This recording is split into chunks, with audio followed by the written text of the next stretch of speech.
कार्यालय आपको लिए चलते हैं, तस्वीरें दिखाते हैं। प्रेस कॉन्फ्रेंस जारी है। यूडीएच मंत्री झाबर सिंह खैरा प्रेस वार्ता कर रहे हैं, सुनिए। प्रक्रिया चल रही है और हम हर हाल में एक राज्य एक चुनाव के तहत वर्ष 2025 में सभी नगर निकायों के एक साथ चुनाव कराएंगे। उनको सबसे ज़्यादा पीड़ा उन्होंने तुष्टीकरण के आधार पे जिस प्रकार हमारे जयपुर, जोधपुर और कोटा के नगर निगमों को बांटा था, हमने उन सारे नगर निगमों को वापस एकीकरण करने का निर्णय सैद्धांतिक रूप से ले लिया और चुनाव में जयपुर में एक नगर निगम के चुनाव होंगे, जोधपुर में भी एक नगर निगम के चुनाव होंगे और कोटा में भी एक ही नगर निगम के चुनाव होंगे। अब उनकी इस तकलीफ का मेरे पास कोई इलाज नहीं है। जन भावना भी यही थी और यहाँ की जनसंख्या का आधार भी एक ही नगर निगम बनता था। अब उन्होंने अपने निजी स्वार्थों के लिए या तुष्टीकरण के चलते अगर इनके दो दो टुकड़े कर दिए थे तो उस गलती को हमने सुधारा है। इसमें अगर उन्हें तकलीफ हो रही है तो उस तकलीफ का हमारे पास कोई इलाज नहीं, किसी अच्छे डॉक्टर को दिखा कर इलाज करवाएं। मंत्री जी, ये जो प्रक्रिया है आपके विभाग की, ये कब तक पूरी हो जाएगी ताकि चुनाव आयोग में फिर आप आगे चल सके, वो चुनाव करवा सके? हमने कई बार आप लोगों के माध्यम से बता दिया है। अभी जून का महीना चल रहा है, हम जुलाई में सारा काम लगभग समेट लेंगे और अगस्त में मतदाता सूची तैयार करने के लिए राज्य निर्वाचन आयोग से अनुरोध करते हैं। और जैसे ही मतदाता सूची का काम पूरा होगा उसके बाद नवंबर-दिसंबर में जब भी वो उचित समझेंगे, हमारा उनसे ये अनुरोध रहेगा कि वो एक साथ पूरे राज्यों के नगर निकायों के चुनाव कराएं। अब वो राज्य निर्वाचन आयोग अपने संसाधनों के आधार पर एक तारीख में करवा देता है या ज़्यादा से ज़्यादा 2 तारीखों में करवा देता है। ये राज्य निर्वाचन आयोग का निर्णय होगा, इसमें हमारा कोई हस्तक्षेप नहीं होगा। गोविंद सिंह डोटासरा ने आज फ़ोन टैपिंग को लेकर के भी एक विवाद खड़ा कर दिया। उन्होंने कहा कि मुख्यमंत्री मंत्रियों से कहते हैं कि फ़ोन पे बात ना करें, दिल्ली में सुना जा रहा है फ़ोन। अब पता नहीं है, यहाँ तो कुछ हो रहा है नहीं है। कांग्रेस शासन में वो जिसको अपना गुरु मानते हैं, अपना सर्वोच्च नेता मानते हैं, उस सर्वोच्च नेता के अधीन एक अधिकारी था।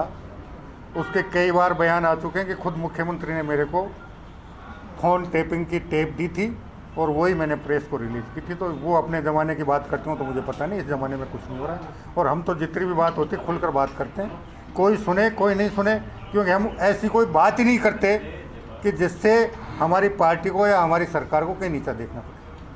डोटासरा ने कहा कि साहब पायलट जब देख रहे थे संगठन को तो संगठन मजबूत हुआ था, जिसका रीजन था कि सरकार आई। अगर वो इतना ही मानते हैं तो वो अपने गुरु से कहें कि उन्होंने उसको नाकारा, निकम्मा, किन किन शब्दों से अलंकृत किया था। उस समय तो वही उनके मुख्य सलाहकार थे। नहीं करवाना चाहिए था उनका ऐसा अलंकरण। अगर अलंकरण किया है और आज अगर वो वापस कोई बात करें तो इस दोहरेपन का मेरे पास कोई इलाज नहीं। पर उन्होंने ये भी कहा कि वो 73 साल के हैं, बड़े पदों पे रहे हैं, उनकी बात को तो नकारा ही नहीं जा सकता जिनकी आप बात कर रहे हैं। अगर नकारा नहीं जा सकता तो फिर मजबूत और वो बात क्यों मानते हो? ये बात मान के चलो कि वो नाकारा और निकम्मे हैं। एक बात के दो अर्थ आप नहीं लगा सकते। आपको या तो ये कहो कि उन्होंने जो कहा वो सही कहा, और या छाती ठोक के आप में दम है तो ये कहो कि उन्होंने गलत कहा। तब तो हम मान लेंगे कि वास्तव में वो कोई बहुत मजबूत कांग्रेस के प्रदेशाध्यक्ष।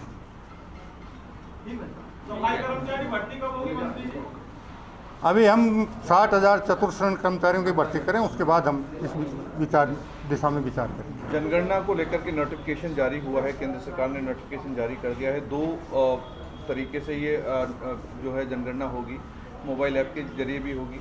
किस तरीके से आप इसे देखते हैं? देखिए, भारत सरकार ये मानकर चल रही है कि आधुनिक तकनीकी का सहारा लेकर जनगणना और जातिगत जनगणना दोनों 2026 तक पूर्ण कर लेंगे और 2026 के अंत तक इसके डाटा आ जाएंगे।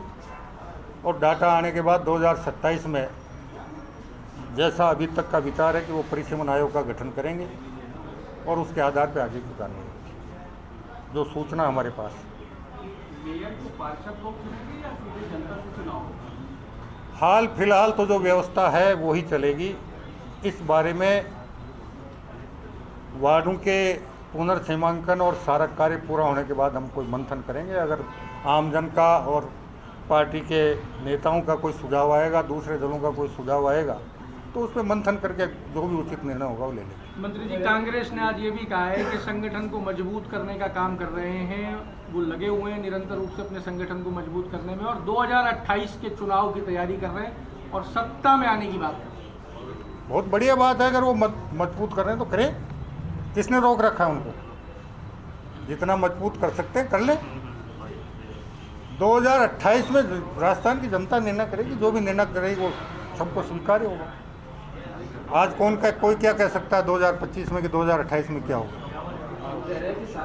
भारतीय जनता पार्टी की माननीय मुख्यमंत्री भजन लाल जी शर्मा के नेतृत्व वाली जो सरकार है, आदरणीय प्रधानमंत्री जी के मार्गदर्शन में राजस्थान के चहुमुखी के विकास के लिए और सर्व समाज के विकास को लेकर जिस प्रकार के कार्यक्रम और योजनाएं बना रही है, हम पूर्णतः आशान्वित हैं कि 2028 में राजस्थान में भारतीय जनता पार्टी की पूर्ण बहुमत की सरकार बनेगी। संवैधानिक ढांचा पूरा तहस-नहस कर दिया और जो संवैधानिक संस्थाएं उन पर कब्जा कर दिया। आपकी जानकारी के लिए एक बात बता दूं, 26 जनवरी 1950 को भारत का संविधान स्वीकृत हुआ था और उसके बाद आप लोगों की जबान पे ताला लगाने के लिए 1951 में पहला संविधान संशोधन उसी सरकार ने किया था। आज वो संविधान की बात दुहाई दे रहे हैं। उसके बाद कितने उदाहरण दूं मैं आपको कि कब कब उन्होंने संविधान को पैरों के नीचे रौंदा है। तो अगर कोई 100 चूहे खा के भी कोई बिल्ली हज को जाए तो रोक तो कोई सकता नहीं है, जाए, कौन मना करता है। ठीक है। पट्टों में जो बंदरबांट हुई है, हम राजस्थान की जनता ने हमको अपना ट्रस्टी बनाकर चुनकर भेजा है। हम लुटाने के लिए नहीं आए। पट्टे आप विधिवत रूप से आवेदन करो, विधिवत रूप से शुल्क जमा कराओ और फिर कोई पट्टा नहीं मिले तब हमसे बात करो।